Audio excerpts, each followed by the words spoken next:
What's up, my brothers from another mother? Today's video we're going to be talking about some of the best things that never happened to you. Life's always full of disappointments and things that go down that don't always go your way. And I just kind of want to cover a few examples. I'll probably hit on about 3 of them for you right now.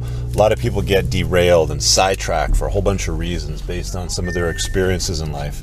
And for some people, it can actually be the best thing that never happened to you. There was a couple of times, well, let's start with this one. When I was a kid, I used to love planes. I still do to this day. Like, I've always been, petrol head. I love stuff that goes fast, but at the same time, I love planes. I don't know what it is about planes, but I've always had a thing for them.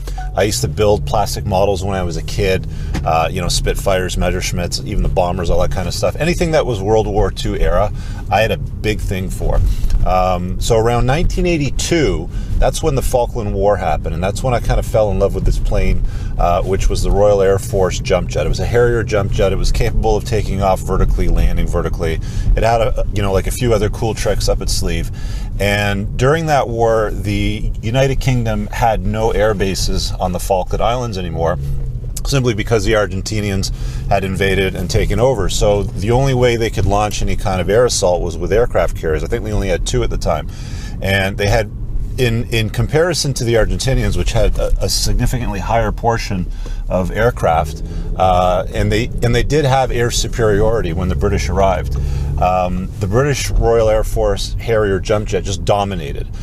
They had no problem. It was partially because of the plane, partially because of training, but all in, they did very, very well. And from that point on, when I was a young boy, I guess, I was about 10, 11, 12 years old, and around then, I knew that I wanted to fly planes. So when I was about 18 or so, I applied to fly for the Royal Air Force in the Harrier jump jet, the very plane that I loved. It was still in service. It was very new at the time when I saw it. But unfortunately, I was too tall for the cockpit. I think the requirements were you had to be shorter than about 5'9" or so, 5'8", and I was by far way too tall for it because I'm over 6 foot. So that just destroyed that dream. But that was one of the best things that ever happened to me because it forced me to move on to the next thing. It was just clear, like, you had no other choice. There's no way that I could be any shorter. There's no way that I would make it. I just had to move on to the next thing. So that was one of the best things. Another thing that happened around the same time, around 18, 19 or so, I think, it was towards the end of high school. My parents started to notice that I didn't really like the skin that I was living. And you guys know, if you've watched my videos in my home office, there's a torso cast on my wall. Without me explaining it in detail, I'll put a card up on the top right. It's also in the description of all my videos. You can watch why that torso cast is there.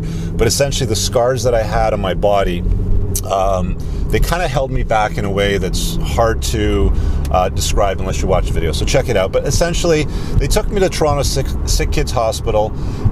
They put me through the entire examination process, met with the surgeon, did the consultations to basically redo the plastic surgery they did when I was a toddler. I was just about 1.5 years, 2 years old, pulled a kettle of hot water on myself, and I just wasn't happy with it. So when I was a kid, I'd always go, with my family to events in the summertime, the beach or whatever. I was the only kid still wearing a t-shirt swimming at Wasaga Beach, right? Those of you guys that are in Ontario know exactly what I'm talking about. But I was that kid still wearing my Max Headroom t-shirt because I was afraid or embarrassed of the skin that I was living in. Now, had I not declined that surgery, and I'm not entirely sure why I declined it. I think it was, if I can recall, more to do with the process, the lack of promise on results, and the amount of pain, and the fact that I had also lived in that skin for a long period of time. Like, I felt like it was a bit of a cheat code, if you will. I don't really know how to describe it, but I just felt like it was who I was. Like, it had defined who I was, and I just came to the realization that I needed to accept that for what it was. I realized also at that point that by lifting weights and eating properly, I could actually modify what was under my skin, the muscle, and look considerably different. So I kind of resigned myself to that. Had I gone through with the surgery, I would not be able to tell you guys today that scars are proof that you're stronger than whatever it was that tried to kill you. That incident when I was a toddler, was something that could have ended my life. I was in the hospital for a couple months. It was a brutal experience. My childhood growing up, I was the kid at the pool, at the beach that always wore a t-shirt because I was afraid to expose my scars because people would always ask questions. So had I actually gone through the surgery and had it been successful, which I really didn't know at the time, I wouldn't be able to tell you guys today scars are proof that you're stronger than what tried to kill you. So there's two things. The third thing, before I move on, is there was a time around 30-ish or so. I'd been in the corporate world for a while. I'd been working basically at one of Toronto's largest credit and collection agencies. And I was working my ass off as a manager of a department. So I had this department that was doing about $175,000, $180,000 in receivables a month. So well over $1 million a year, when you factored in everything else that came along with it. And I worked my ass off to train my staff to make sure that they were punctual, that we had no complaints, that we were doing all the right things. Yet about 10, 11 months into me starting as a manager, they brought this new guy over as a vice president. And around the same time, the president of the company was mentoring me for promotion to vice president role. And I really wanted it really bad. I just wanted to do the work. I wanted to make it happen. But this guy had a hard on for me. He had something against me. I don't know what it was to this day, but at the end of the day, I want to thank you, Stefan, for being who you were that created what ended up happening. Because of the conflict, because of the friction we had, I ended up getting a package later on that year, about a year later or so roughly. Because the way the business world works basically is you get hired for your resume and your capacity, and you get fired for fit.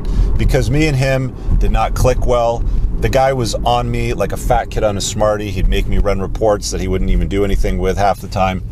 This guy was just really obnoxious. But still, at the end of the day, a couple years later, we ended up being friends and kind of like reconciling over it. But the fact that I was the one that got the package and got sent home at 30 years old, it was a couple weeks after I had bought a house as well, so I had a big mortgage that I could barely afford to service, forced me to go and do something new, forced me to take a next step, forced me to realize that working in the corporate world for the next guy wasn't going to solve my problem, wasn't going to create any kind of fulfillment or happiness in me, which made me go and take the plunge into entrepreneurship and create my first major business. I did some businesses when I was a kid, ran a paper route and a bunch of other things, but it was the first opportunity for me to re-examine myself, my place on the marketplace, the skills that I had, and try to build something out of that. And I did. I built a business a few months after I got terminated. In the first 10 months of me running that business, I did about $298,000. I'll never forget those first 10 months, my first fiscal year.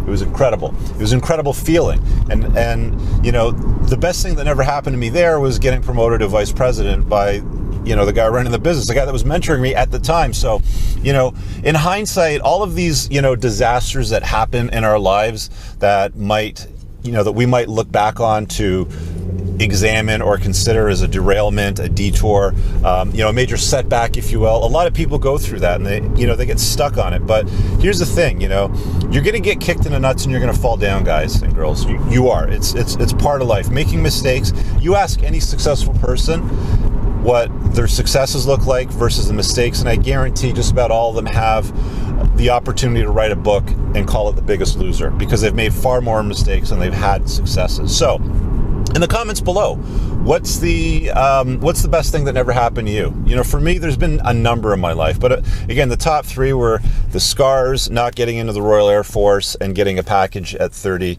and not having the opportunity to work in the corporate level at a VP sort of statement, a C-level job, if you will. So there you have it. Comment below. Let me know what you think about that. Always consider these setbacks as opportunities. There's a great book by Ryan Halliday. It's called The Obstacle is the Way, so I'd recommend that. Quite often, the obstacle becomes the way when these setbacks are dropped in front of you, and you can find ways to make sense of them and make a better piece of life out of it, if you will. Life hands you lemon, you make a lemon meringue pie. There's a reason why I like lemon meringue pies, I suppose. There you have it. Comment below, smash the like button. Maybe there's somebody that needs to see this, show them the video. Also, my men's community, guys, it's open. There's a card up on the top right.